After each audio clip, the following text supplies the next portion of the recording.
stories and 70 videos. And we might not even be done yet.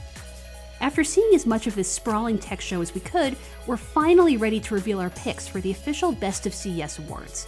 Our team spent hours having some, spirited debates about who the nominees and eventual winners should be. Here's where we landed. First up, our accessibility category. It was a tough call, but we went with the Phonak Virtu Black, a discrete hearing aid that takes the form of wireless earbuds. This device does indeed do an effective job enhancing one's hearing. In fact, one of my colleagues who has limited hearing has been wearing a pair this whole week and is a big fan. In addition to the hearing correction, the device is actually quite versatile, with Bluetooth streaming, call handling, and an accessory for, quote, distance hearing. All told, it has the potential to enhance someone's life beyond its primary purpose, which really is what all good technology should do. Think of Hydraloop as a household water recycler. Wastewater from the bathtub and other sources goes in, clean water to flush toilets comes back in. That can recycle some 85% of water used at home, reducing water consumption by 45% according to the company.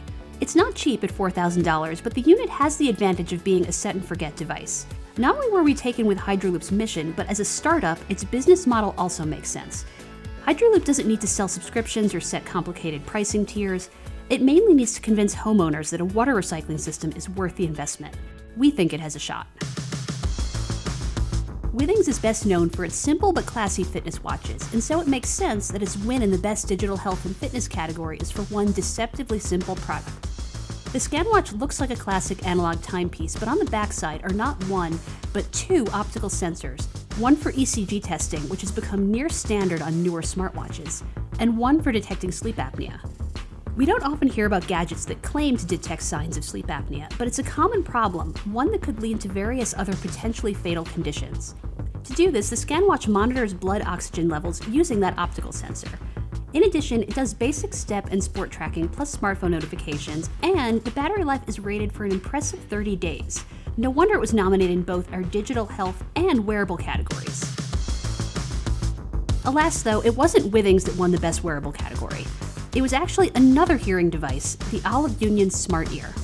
There was a time when every winner in this category was likely to be a watch, but in the year 2020, when wireless earbuds come a dime a dozen, it makes sense that this year's winner was meant to be worn in the ear.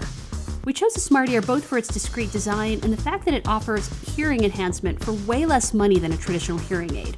Factor in additional features like Bluetooth streaming and call handling, and you have one versatile wearable, especially at this $249 price.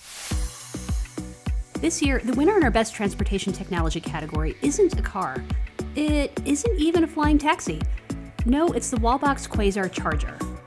What really captured our imaginations here is that it's the first bi-directional EV charger for home use, meaning it can push power both ways. Practically speaking, that means it can charge your home as well when needed. Or you can sell that energy back to the local grid. Only the Nissan Leaf and the Mitsubishi Engelberg Tourer have that capability currently, but we expect that to change soon. And now the home theater category, where our winner is Dolby's Vision IQ technology. When it comes to video quality, Dolby Vision HDR already stands out as a benchmark for incredible experiences that are delivered on disc or via streaming. IQ takes that effort even further, allowing your TV to optimize the experience based on in-room lighting conditions.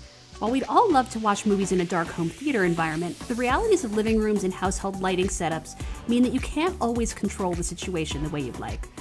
Any technology that takes the guesswork out of getting the, quote, best picture available is a welcome addition. Another tough call, but the winner in our connected home category is the Weber Connect Smart Grilling Hub. This accessory upgrades your existing gas, charcoal, or even pellet grill with 4 temperature sensors that then feed that data back to an app on your phone. You can check the ambient temperature of your grill as well as that of several meats at once. The app will also guide you through every step of the process, including prep, flipping, and estimated completion time. You don't need it for hamburgers and franks, but it should be indispensable for long cooks. Given how many people own grills and love grilling, we think this has the potential to be a real-world crowd pleaser. What to do when deciding the winner for best mobile device? Pick the flagship quality phone, the 5G device, the Chromebook, the sustainable phone with a 4-year warranty. In the end, we voted for the Samsung Galaxy Note 10 Lite. It offers many of the amenities of the Galaxy Note 10 with very few compromises and a much more palatable price. Of all the nominees in the mobile category, this is the one we'd recommend our friends and family buy if they were in the market for a new device. Moving on, it wouldn't be CES without shiny new televisions. For the past few years, LG's OLEDs have trounced every other TV we've seen at CES, thanks to the display technology's enormous benefits over traditional LCD panels. You'll still get incredible contrast and black levels with LG's 2020 lineup, starting with its C10 models. But they also include NVIDIA's G-Sync technology, which smooths out gameplay and reduces image artifacts, as well as a filmmaker mode that removes features like motion smoothing. In the best gaming category, we gave top honors to the Razer Kishi. It's a proper controller cradle for iPhones and select Android devices. 2 thumbsticks, a directional pad, ABXY buttons, and 4 shoulder buttons. Basically, it turns your phone into a Switch-style handheld. Unlike the Razer Jungle Cat, which relied on Bluetooth, the Kishi goes straight into your smartphone's USB-C or Lightning port. The lower latency should help in competitive games like Fortnite and when you're streaming through services such as xCloud and Stadia. We always expect Sony to launch a wide variety of products at CES. But a car? Color us surprised. The company literally rolled out its Vision S concept EV on stage at its CES press conference. All told, it has 33 sensors across the interior and exterior of the car, with 360 reality audio capabilities and space for 4 passengers. While the car is unlikely to find its way onto roads, it serves as a showcase for how committed Sony is to transportation tech. You might not think a camera could qualify for our best sports tech category, but what if it were a camera designed to be used on the move in tricky environments? Insta360 has a lot of experience making 360-degree cams. Now the company has built a modular action camera. The mods include an extra battery, a 4K wide-angle lens, and more. There's even a 1-inch 5.3K Sensor Plus lens mod created in collaboration with Leica, no less. Similar to our mobile category, the winning pick in the PC race is actually a product that's had several years to mature.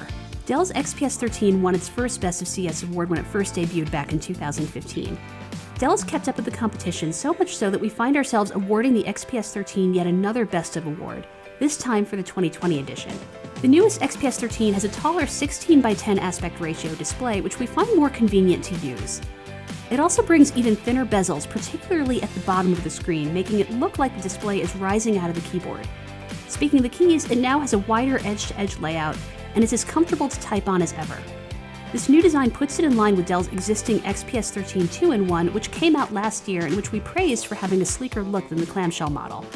The XPS 13 might not be a new product line or a first-time winner, but of the various notebooks and tablets we considered for this award, this was far and away the item we were most likely to purchase for ourselves. There hasn't been much innovation lately in terms of consumer drone form factors, but 00 Robotics got our attention with the V-Copter Falcon. This drone boasts an impressive flight time of 50 minutes, thus setting a new industry benchmark. The V-Copter Falcon also benefits from a 3-axis gimbal for stable 4K video footage, along with a 7-kilometer transmission range and an extra pair of eyes for obstacle avoidance, plus clever auto-follow features for easy cinematic shots. This was our first year naming a winner in the Best Sustainability category, and Hydraloop once again took the cake.